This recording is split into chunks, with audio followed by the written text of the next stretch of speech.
/money.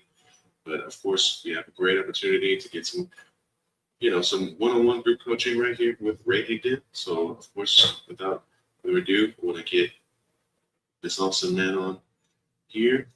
I want to welcome you, Mr. Ray Higdon. All right. What's going on? What's going on with this Christmas jazz? Very nice. Very nice. How you guys doing? Doing well? Making it happen? All right. Let's see. Let me spotlight me. Okay, cool. All right. It's midnight in Perth. We got Australia in the house. What's up? I trained a whole bunch of you the other night for Christy's team out there in Australia. Very nice. 29 degrees in Kentucky. Today's warmer than it has been. I don't know if you want to hear this or not, but it is 77 degrees here in Naples, Florida.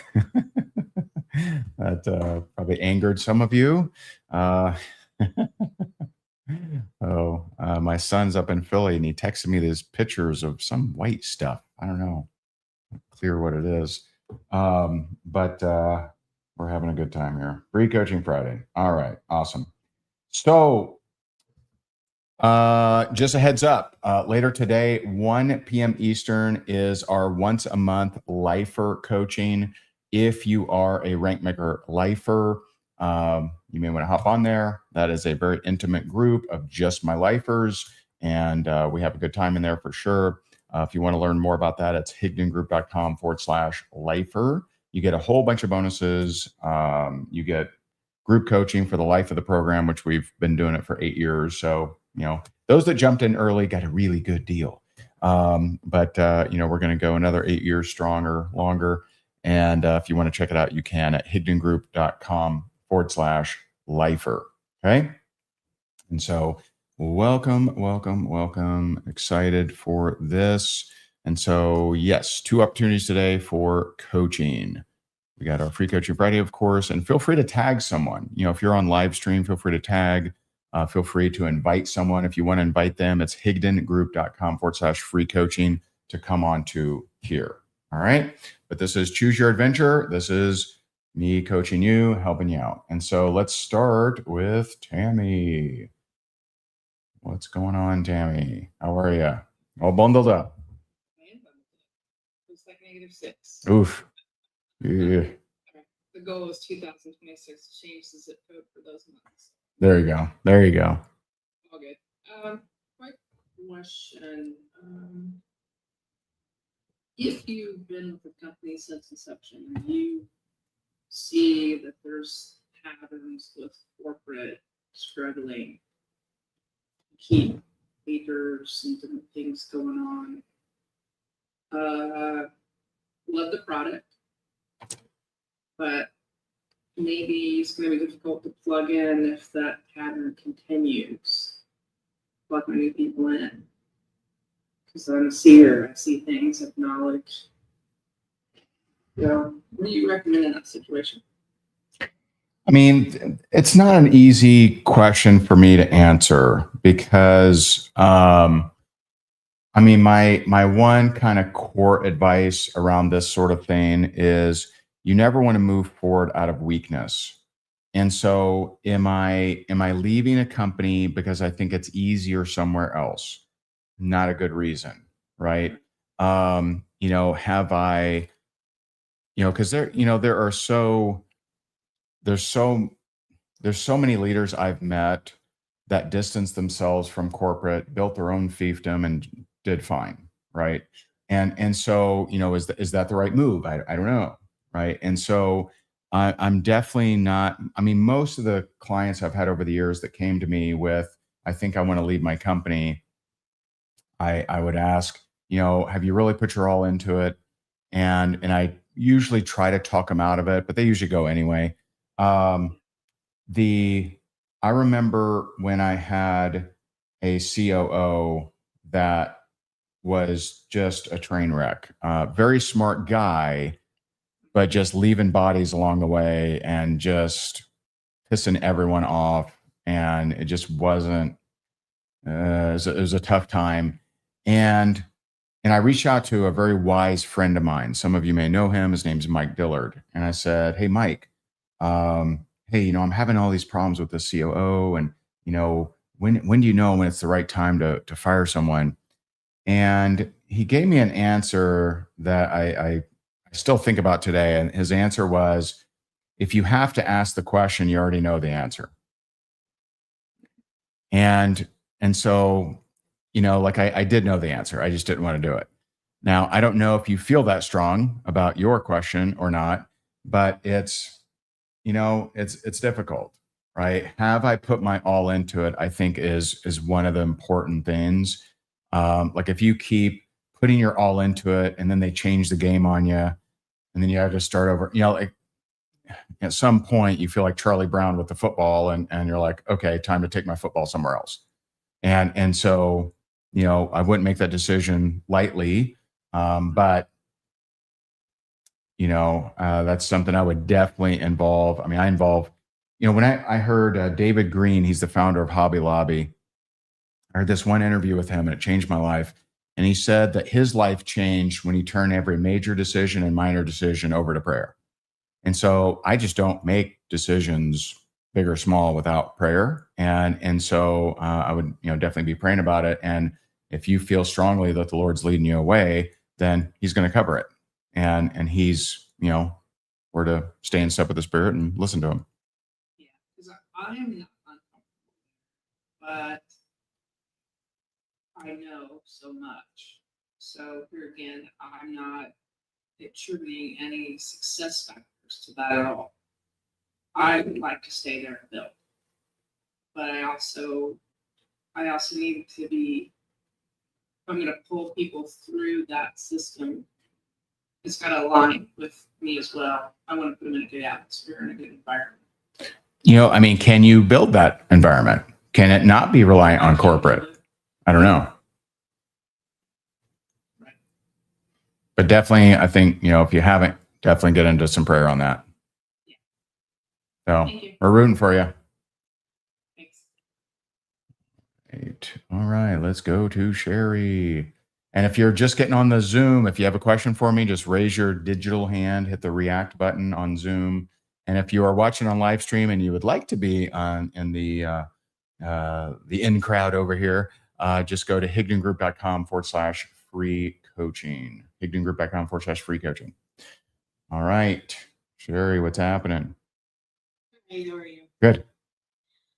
I'm getting frustrated because I don't know. I feel like I'm like the older generation, and I do not know technology. So trying to get things, moving and stuff, I'm getting frustrated.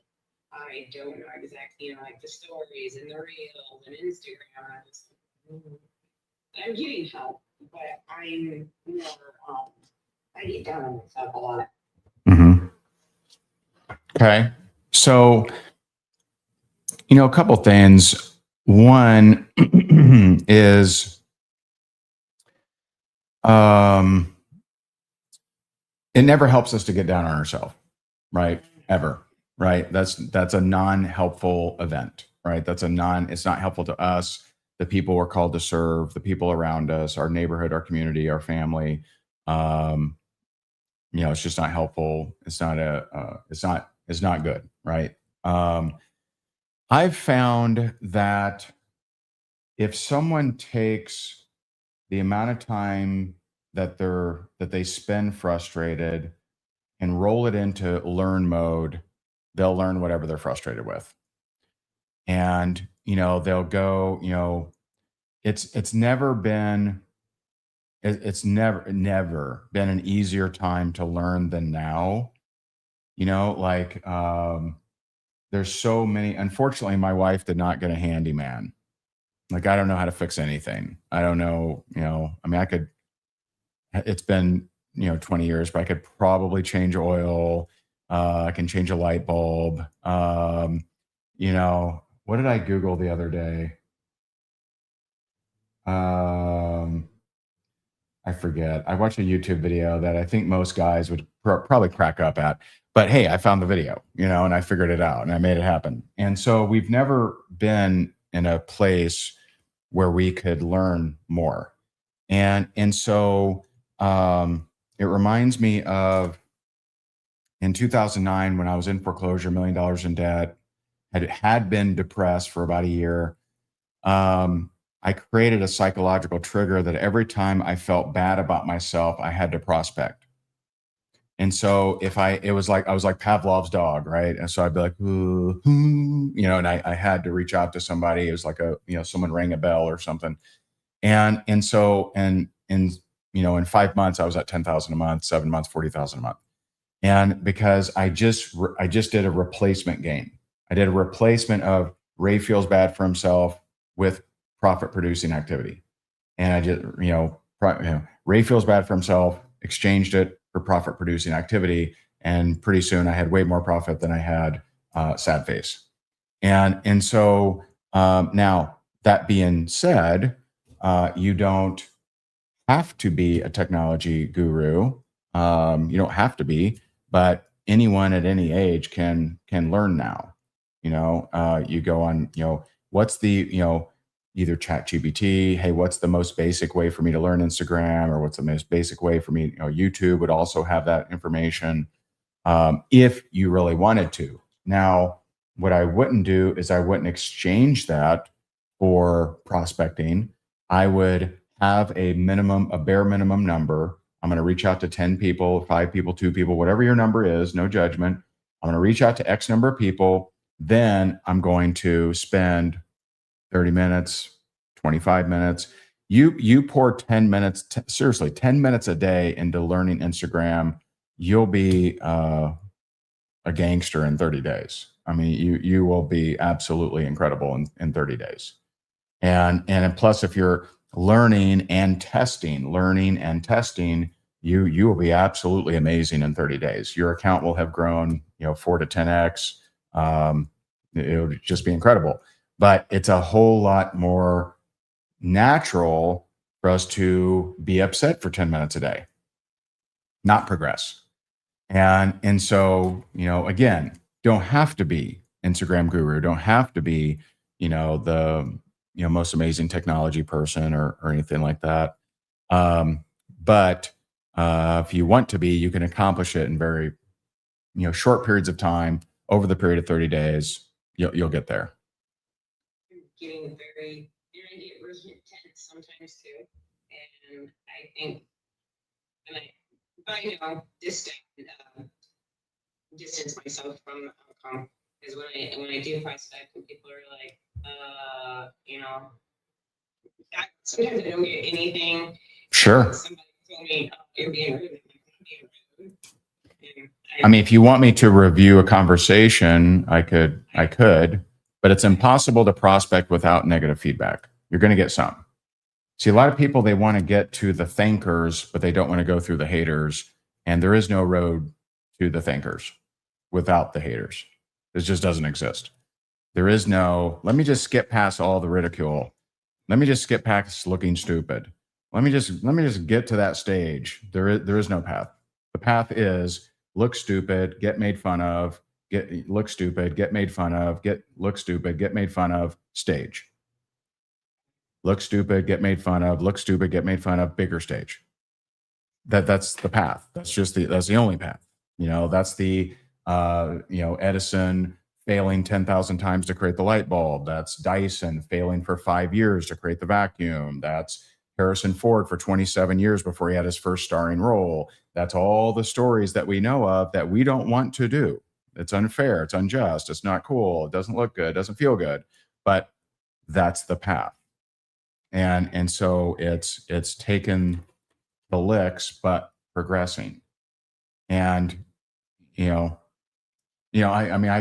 I still get hateful comments daily. The latest one that I liked was I was wearing my glasses, and the guy says, "Do those glasses? Can you see the moon's surface?" Because they're pretty thick, right? I'm blind without contacts, and I've had one girl. This was many years ago. She's like, "Your eyebrows make me nauseous." I'm like, "Wow, that's a strong reaction." Got it. Who cares? Who cares?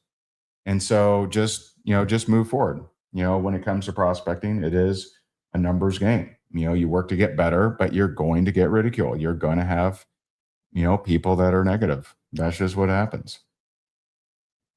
Thank you. Rooting for you. Thanks. Leah. So if you're on the Zoom, you got a question, raise your digital hand. Hey, I really appreciate your coaching, so thank you. Yeah. I have a couple of questions. Okay. So I'm with Magic, and I've been in business since February. I've had we sell quad packages, and so I've had 2 quad sales. One was in October. Congrats. And both the girls returned. They got in and they did financing and they freaked out. And so I am on the end of one just returning, and she's a client. She wants to build this for her future family, all of that. And I don't know how to not ride the waves of sales of having returns, getting the sale and then it's gone.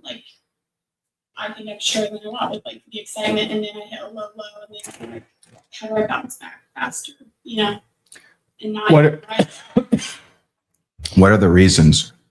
What are the are they both similar reasons, or just fear?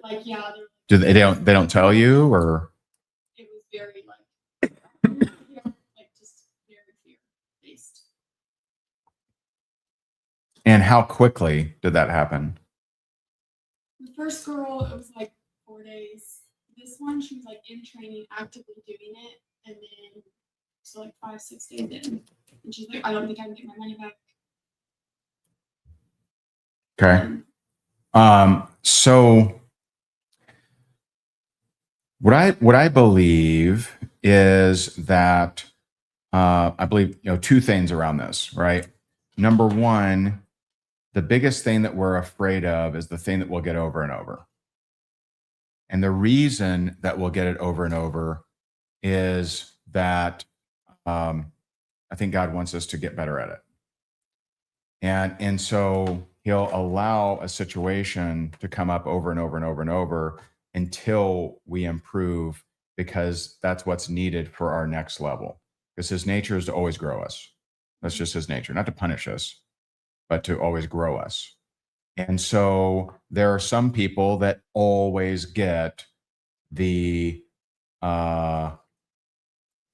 this is too expensive, or I don't have the money, or a return, right? There's people that get the same, you'll have 100 people and none of the other 100 get a problem, but this one person gets it every time. And it's like that, the thing that we fear the most tends to show up the most. And so I would, look at, usually buyer's remorse is if someone feels pushed into it. And so do you feel like you're doing any of that? You don't seem like aggressive or pushy, but. Because the girls who said yes, it felt like they genuinely wanted it. So tell me how, take the last one, for example. The last one, how did that process go? Where'd you meet them? How'd you connect with them? What did they say to you? How'd that go? We had connected at college, so I knew of her, but we were very close.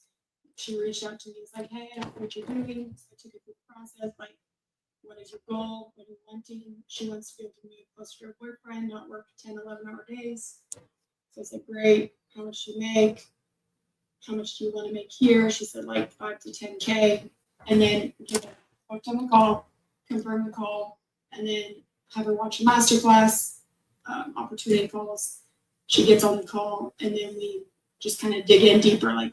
Do you want, does this business help solve the issues of not having to work 10, 12-hour days, being able to move close to your boyfriend, have remote work for your future family? And said yes, took out the loan on the call, was moving forward, actively started working her business right away. But the one thing is she wanted to be faceless, and she never saw another account that was faceless in our community succeeding. I think is really what made her freak out. How am I going to do this and succeed without showing my face? Did you ask her why? Why does she not want to show her face? So I would have Would you have done that?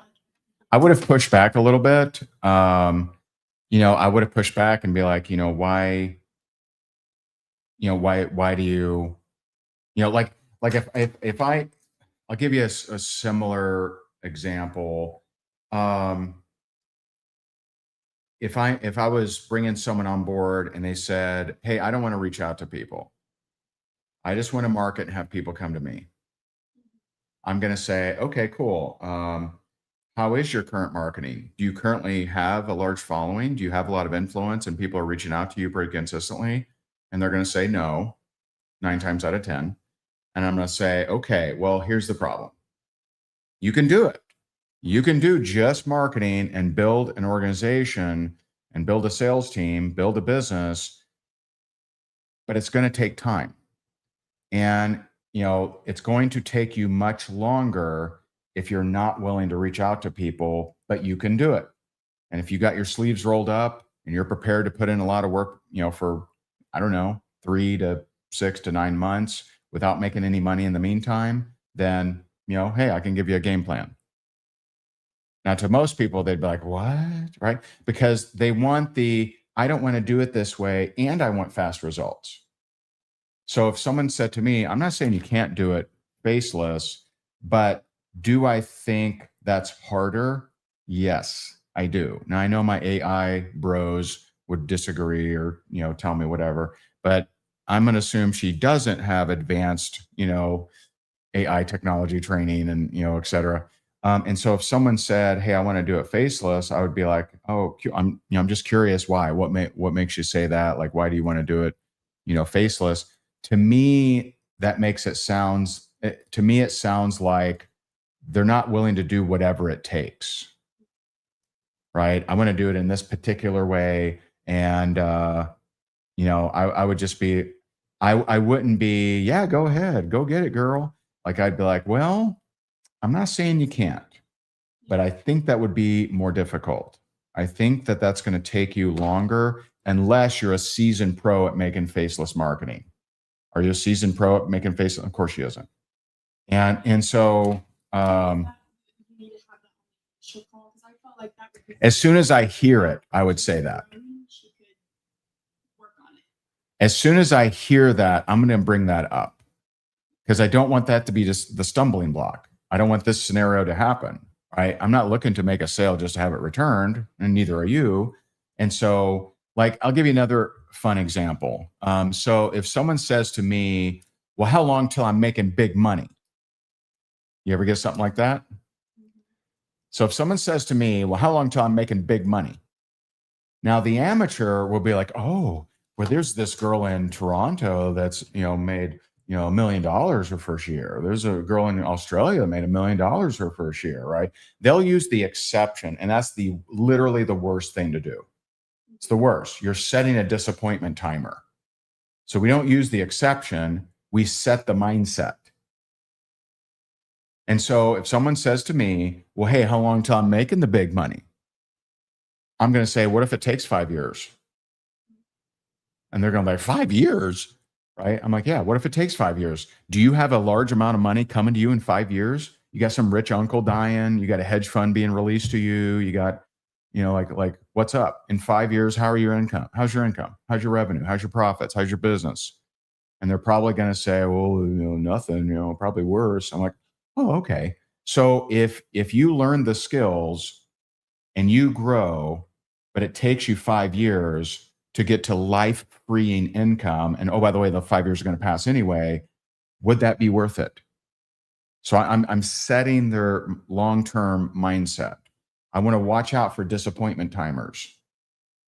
And so another rule is I never move forward out of weakness. So if I feel like they're showing up weak, I'm not willing to reach out to people. Now, I'm not saying you even have, I used to be very strict. And if someone said, I'm not willing to reach out to friends and family, I would just tear into them.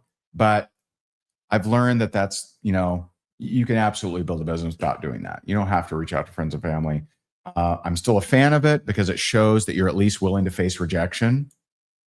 You know, but you don't have to. But if someone says to me, I'm not willing to reach out to people or I'm not willing to get on video, I'm going to be concerned. So if someone says, I'm not willing to get on video, I'm going to say, okay, are you planning on reaching out to people if you're not getting on video? Like, what's the plan here? Because I just don't want to give them a green light on a way that I do not think is going to work quickly. How do you reset that? How do you what? Like I had momentum and then she returned and I just was like, I take the pressure. It's like, oh, it's my fault. Oh, what did I do wrong? And then Yeah. rather than So 5 days of sitting in it and do something, you know? it's a great question. This is like pay attention, kiddos. This is the key to success. It's not the absence of obstacles. It's how long do we dwell on them? That's it. So for me, when I lost everything in real estate, I was depressed and drinking heavily for a year. So I failed that test. I was just like, woe is me. You know, I'd go to the nightclub and try to use my credit card that was maxed out. Felt like such a loser. And so like for me, I failed that test in 2008 and some of 9. But since then, I'm pretty damn good at it. There are definitely moments where I get a punch in the face and it's tough to take, and then I go on a prayer walk and we're fired up the next 5 minutes. And so it's not the lack of obstacles. It is the how much time do I spend focus on the problem? How much time do I spend focus on what's wrong, what I don't want, what just happened, the circumstance, you know, et cetera. And I love it's somewhere in I don't know if are you faith-based or so I believe it's in, I'm sure I could find it. I think it's 2 Chronicles 20. Let me see. I'll try to find it for you. What the heck?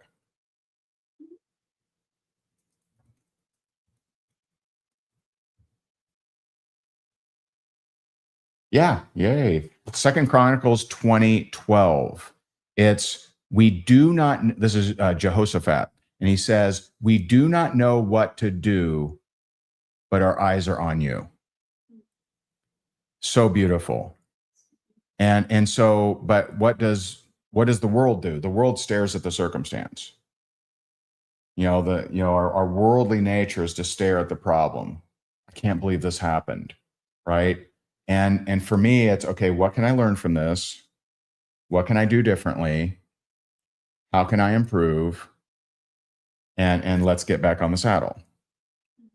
And so I'll give you another example of this. I remember this was always my reaction. And you know, no matter how long you're in, if you're leading a sales team, there will be times where a leader leaves, no matter how good you are, right? They get some kind of offer or, you know, upfront bonus or, you know, something. I've had all kinds of that kind of stuff. And so I remember when my number one leader was leaving and he told me, you know, he's like, hey man, I'm leaving. This company made me a big offer. I'm going over there, blah, blah, blah. And, so I'm like, okay, man, well, you know, I'll miss you. You can always come back, but okay. And so my reaction to that was not ice cream and root beer.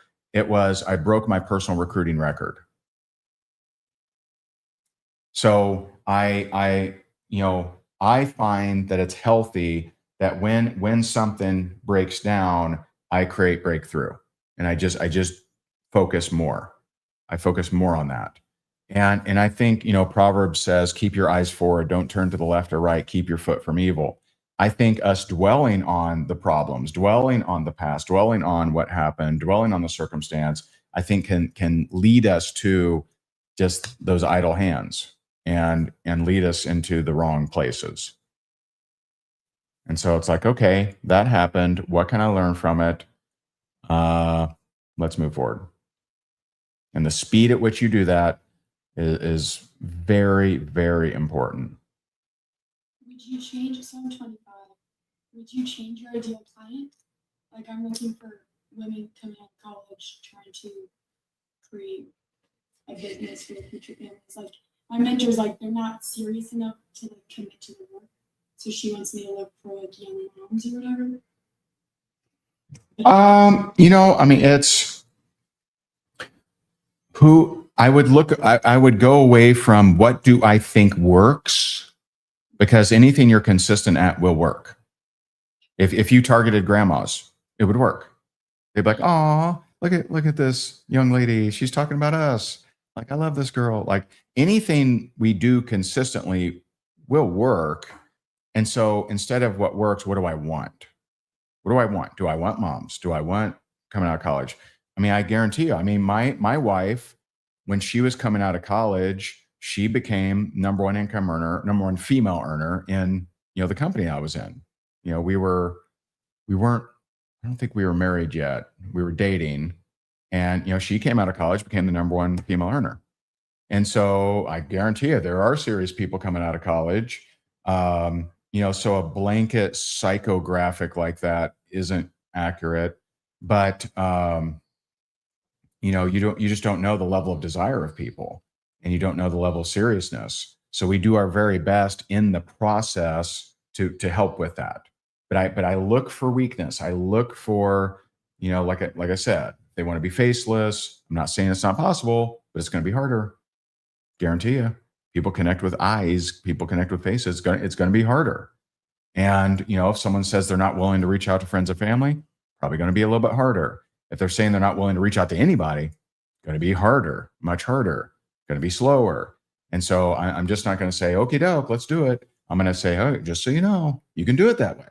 Like, people would come to me, and they would, you know, back when a focus of mine was my blog, and I was, you know, I mean, I was getting like 2 million hits a month on my blog.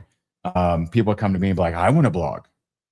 And I'm like, "Okay, you can, but it's going to cost you money. It's going to take time, and it's probably not going to produce for you for a while. You're going to have to be at this." I mean, I wrote a blog like every day for 7 years. and so like it takes time. It takes money to get all that crap. And it takes, you know, and it wasn't fast. And so, but I think when people say they want to do it a certain way, it's because they think it's fast, because that's what they actually want. But very few things are actually fast. You know, sometimes we have examples of that, but usually it's because the person had influence, usually. So I would just make sure, you know, setting upfront expectations is one of the greatest skills you can learn. Upfront expectations, very key. Coming on and joining a team. What's that? Like when someone's coming on and joining a new team. Yeah, just finding out, what are their expectations? What are their expectations? What are they, you know, what are they hoping to see that will confirm they made the right decision? And I want to make sure they understand that it's a business. This is work. You got to, you know, you're going to take a few punches. You're going to get a few ghosts. You're going to get a few people that aren't nice. That's how this goes. Thank you. You got it. Good questions. Give her a hand. Yay. All right. Cassidy, come on down. Hey, Ray. Hey. So I have a prospect. She's gone through our discovery process. She's hopped on our call, and I've given her some numbers. And she went back to her husband and wanted husband's approval. So I feel like that's a common thing. So hopefully everyone can benefit from this. I might be able to send our conversation in the chat. Okay. I tried to use your posture. I just would love your input. Yeah. How can I see it? Can you show it on the screen, or? Yeah, I'm gonna see if I can actually just send it in the chat. I don't know if it can pop up. Oh, I don't know if we'll be able to do this. Okay. Let me see. I think it's working.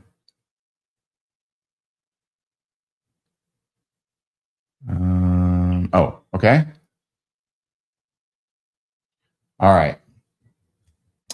And why is she saying ladies? Is there multiple people on this? Oh yeah, sorry. It's me and my mentor in the chat. Ah, okay. All right. Hi, ladies. So I've had a chance to speak with Matthew, the husband, I assume. about all the offers and different pathways you both have suggested. He wholeheartedly isn't comfortable taking such a risk right at this moment, which I need to respect. He didn't say no totally, just a not right now type feeling. Okay. All right. All right.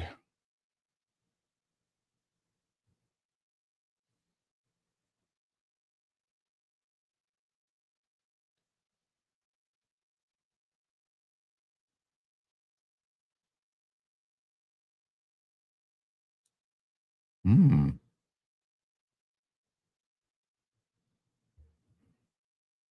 I like it so far. Okay. I read the first thing. How many pictures is this? 2? It's just 2. Okay. I don't know why, but it's taken forever to open. Okay.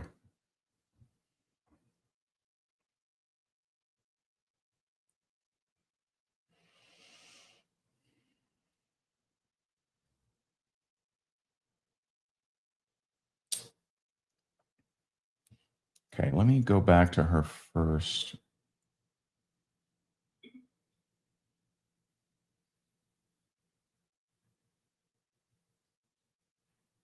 Okay.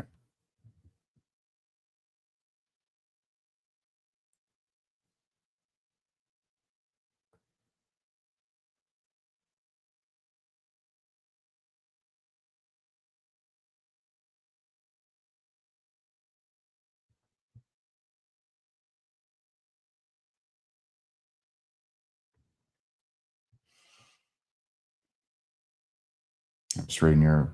I don't know if anyone else can see this. Probably not. Well, I guess you on the Zoom, you guys can open it.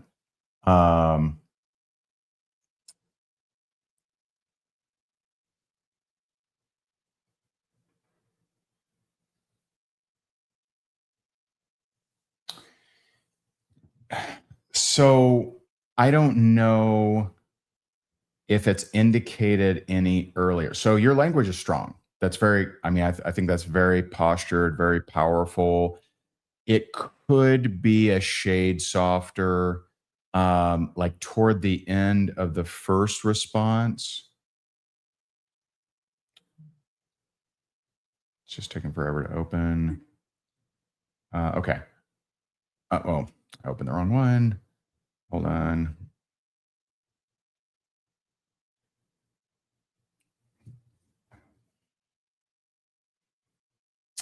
Yeah. So your response is very postured. It is very strong. Unless she just hits you out of, just left wing here of being just a little bit, I just feel like there's an energy mismatch here. But I can't tell because I don't see the rest of the conversation. You know what I mean? Because if I get the vibe that, like, did she mention when she was going to talk to the husband?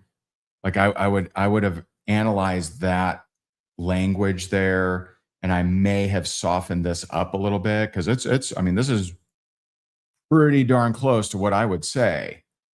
And so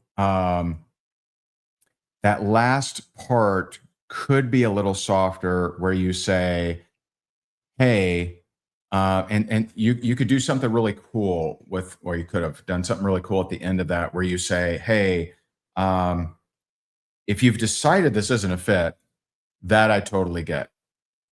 If you see this as something you really want to do, you may at least consider asking for support, not permission. But it's of course up to you. Okay. So that's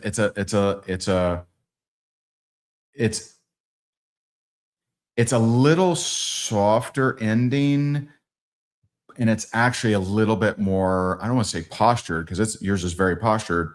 It's a little bit, I think, more powerful.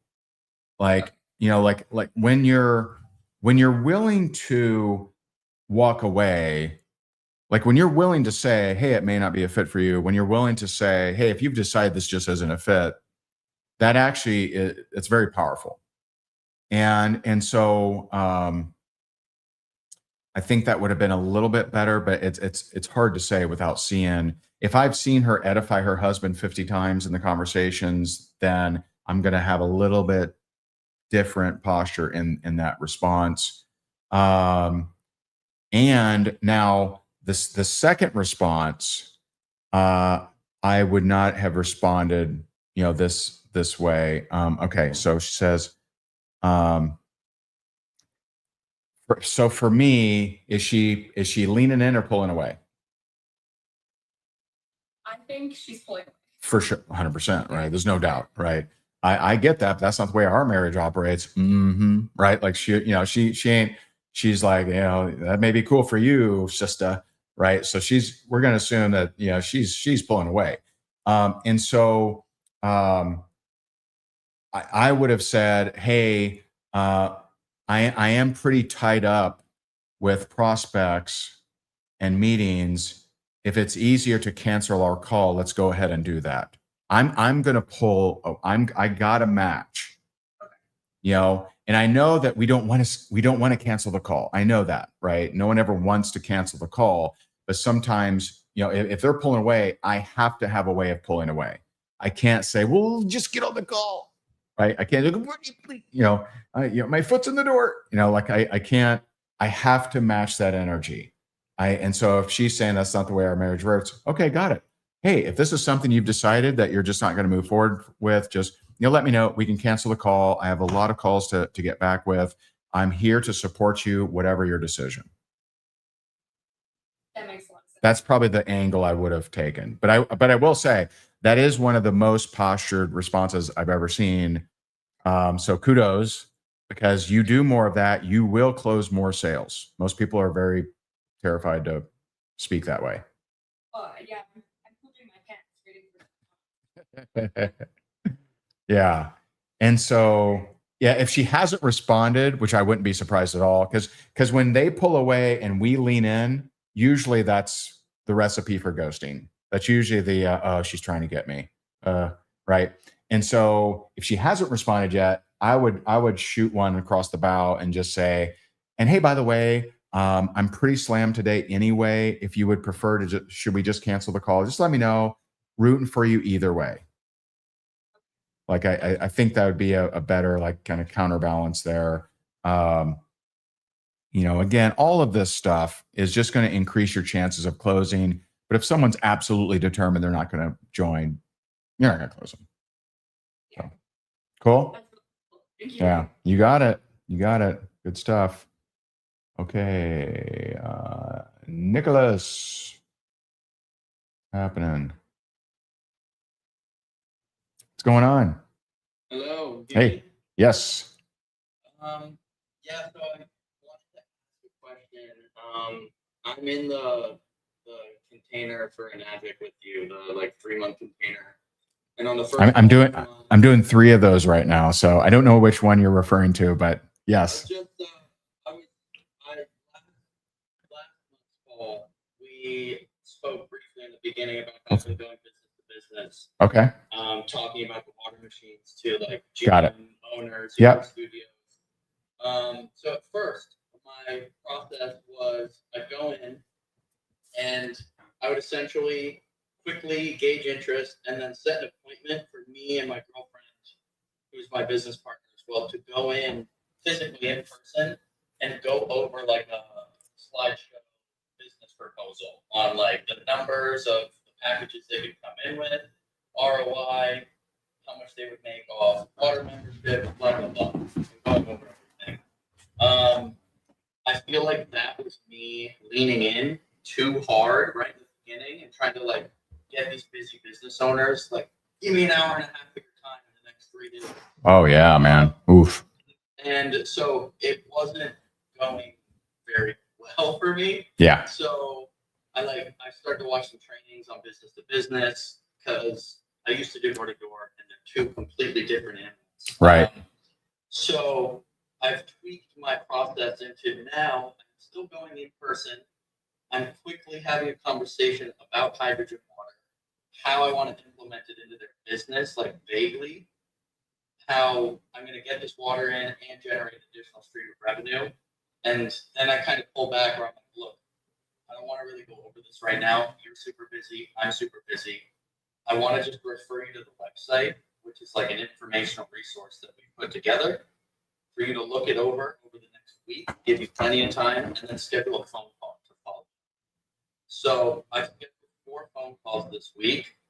I feel like it's a better approach, but I guess my question is like, when I do get on the phone with these people, like they've agreed to sit on the phone with me, discuss the next steps, if it's the right fit or not, like what should really be the intention of this phone call? Because right now, the expectation is for them to look at the website, which is information about hydrogen water, and then also like some brief information about how it's going to benefit their business from like a financial standpoint.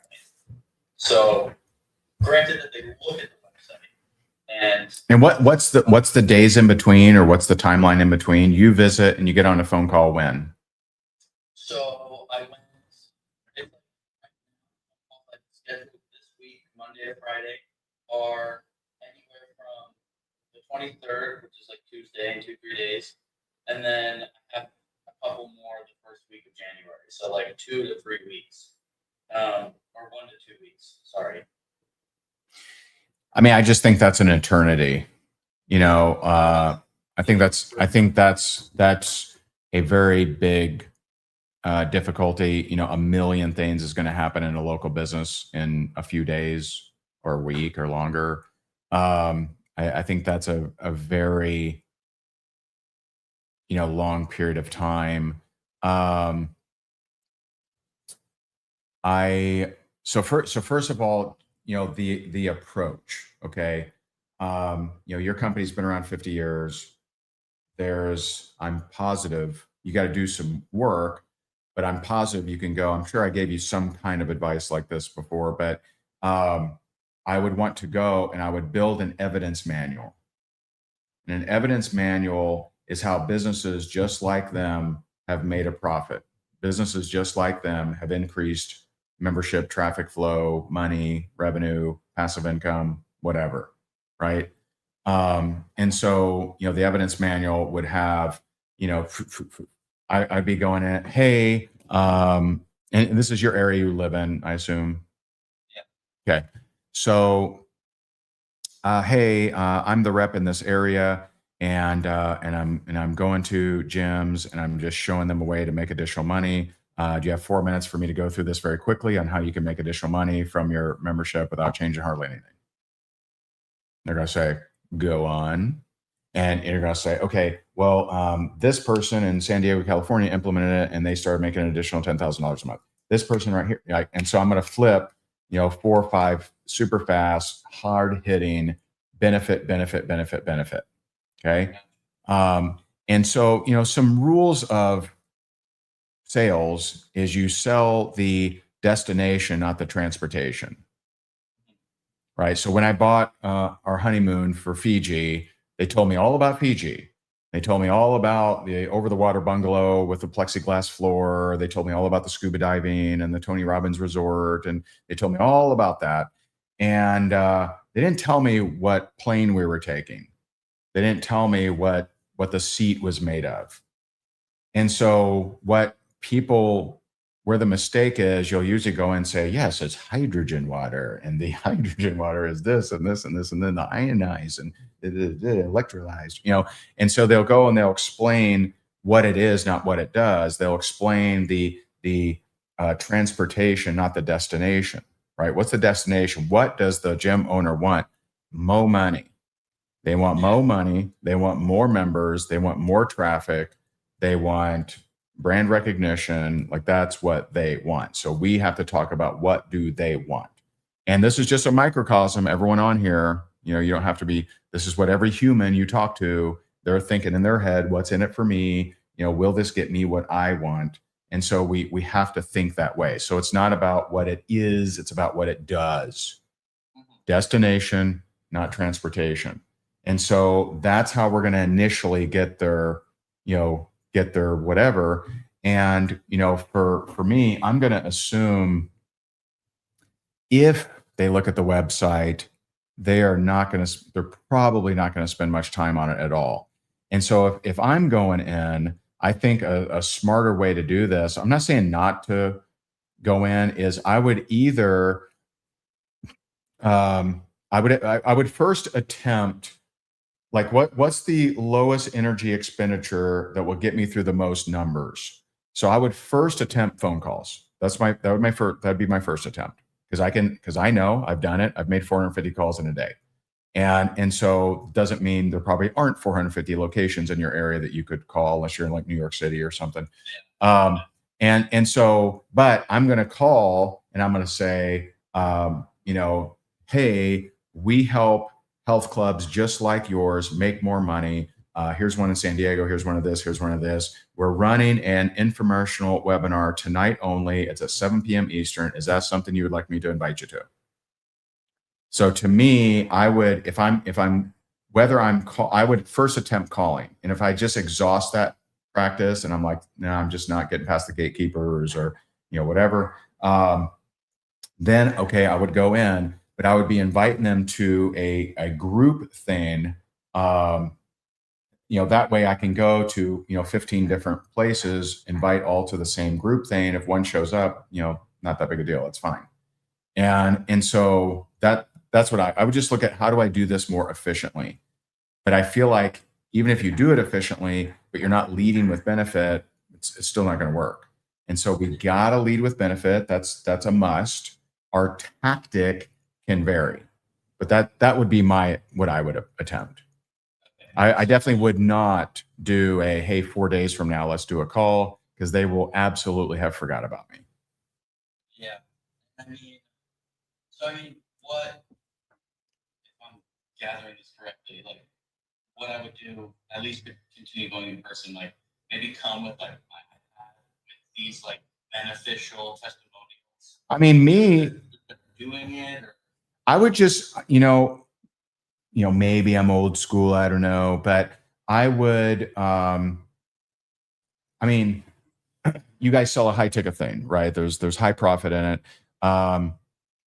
Wouldn't be very costly if you had a 5 or 6 page thing that was actually printed and you could leave it with them, right? And so, the thing with an iPad, I'm just nervous about, the technology issue. If there's a technology issue, if they say, well, how do I see that stuff? I'm nervous that they won't actually go and look at it. I think it's more likely if I'm giving them something physical, or I guess you could, me personally, I would go in with something physical, and I would have it nice looking. It looks like it's corporate. It looks like we've put together like a brochure that I have like my contact information. It's got like the website link, and it briefly explains without going too deep into like the boring science, chemistry. But it needs to talk about what they want. They want more money. They want more memberships. The commission on sales, the membership bill program, which is like how they're going to make this additional income. Yeah, they're not going to, most aren't going to translate that. I want, San Diego, Gold's Gym, 15,000 extra a month. Like I want some kind of examples, increase their revenue by 23% or 10% or whatever. Like I would want some kind of thing like that. And obviously you got to be compliant too. So, whatever that looks like for you, but I want it to speak the destination, not the information, not what it is, not the transportation. I want to speak to them the destination. I want to show them this is what you want. You want more money, more members. And so like one way that I brought in a lot of local business owners is I said, hey, by the way, when you're one of our members, we market you to our team. We actually go to our local team and we start having dinner here more. We go to our local team and we start coming to this nightclub more. We go to our local team and we start getting our hair cut from you. Like I brought in a lot of local business owners that way. And, I stayed true to it. I would tell everyone, hey guys, if you're getting your hair cut, go there. If you're going out for lunch, go there. These are members, let's support them. And so I would help them with their marketing, whether it had anything to do with, the company or not. Yeah. Cool. Yeah. It's super helpful, and it's uncharted waters for me. So very And- helpful to get And then once you prove it, okay, once you prove this model, then I'm going to look to get me in 50 different cities. Not physically, but I'm going to look for who can I get. Hey guys, see, I would go a different angle and I would say, hey guys, I'm the guy that goes and gets local businesses. And I've created an evidence manual that's compliant. I've created a process. I've created a system. And if you want to be part of my team, you get that all included. And I'm going to show you exactly how to do it. Like it would just stand out, and so I would, go after, like door-to-door salespeople. They typically don't make any residual income usually. And so I would go to them and be like, hey, how would you like to do exactly what you're doing, but actually get paid over and over and over and over for it? Let me show you how that works, because I've developed a system, but you got to prove it first. You got to go make it work first. I'm building. Yeah. I'm definitely targeting more people too. Yeah. But you got to prove it first. 100%. Yeah. Yeah, working on it. But thank you so much for the insights and the advice. Yeah. You got it, man. Good luck. We're rooting for you. It'll be a great story. All right. We will end with Esna. Hopefully I'm saying that right. Esna, how are you? What's happening? All right. Hey, Good. How are you doing? good. Good. So I've got a question. I've been in United for 2 years. I've done my first thing end of October. She came with a pot, and then family stuff came up. She wanted to jump into the training. I'm with TFE as well, so but haven't had a chance to do that with favorite stuff came up. And yeah, I had contact with her. I had a Zoom call with her.